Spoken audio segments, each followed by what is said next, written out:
So the good news for Canada on the competition file is that there's no shortage of policy inspiration we can look to from other jurisdictions, both when it comes to academic studies, so the scholastic element, or formal policy work that tends to focus on the digital, but comes with associated recommendations that are starting to be in play.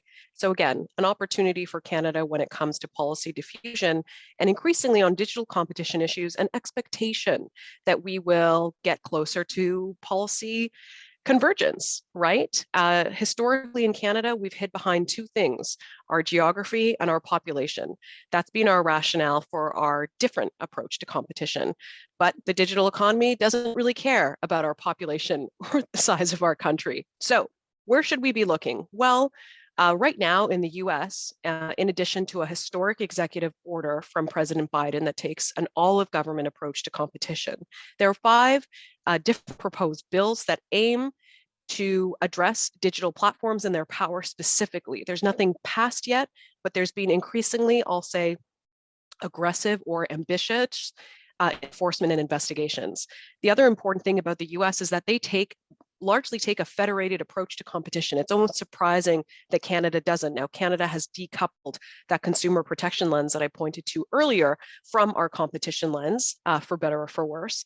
But we see more than half of US states also have a state-led competition authority. Some of those pieces of legislation, if you want to look them up, are the American Innovation and Choice Act, the Ending Platform Monopolies Act, and the Platform Competition and Opportunity Act. And one of those bills in particular specifically focuses on the behavior we were looking at earlier called self-preferencing. And it proposes to inherently define self-preferencing as an anti-competitive behavior. It'll be interesting to see where that goes. Now, in the EU Digital Markets Act is currently in its final stages at the time of us recording this. It regulates platforms, purports to regulate platforms that act as gatekeepers in digital markets. Companies with significant impact that are, an important gateway to markets. And the most recent version goes so far as to include virtual assistants, web browsers, and connected TVs. So it's not just about taking on the big tech firms. It's about, looking at areas where there are significant barriers to entry. The UK has been undergoing and is potentially just wrapping up consultation on a new regime for competition in digital markets.